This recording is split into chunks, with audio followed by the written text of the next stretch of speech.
Congress party के press वार्ता में इस बात का उल्लेख हुआ कि महिलाएं याद रखेंगी।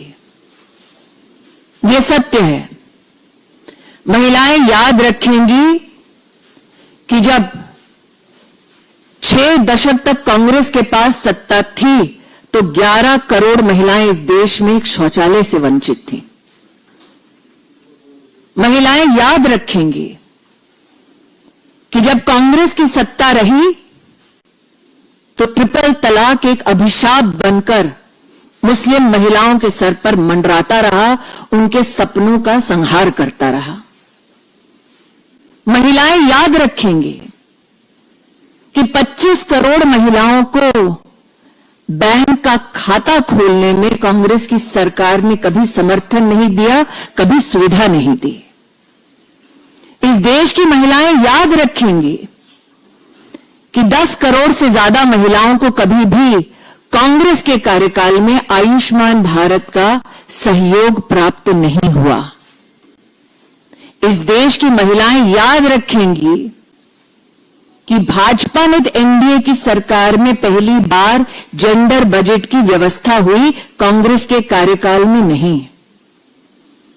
और देश की महिलाएं ये भी याद रखेंगी कि 33% आरक्षण का बिल भाजपा ने एनडीए की सरकार ने दोनों सदनों में पास किया और कांग्रेस की मंशा 98 साल सपना दिखाना, जब सत्ता होना तब उस सत्ता का सदुपयोग करके महिलाओं को आरक्षण ना दिलवाना, बल्कि लोकसभा में यूपीए के कार्यकाल में उस बिल को लैप्स कराना।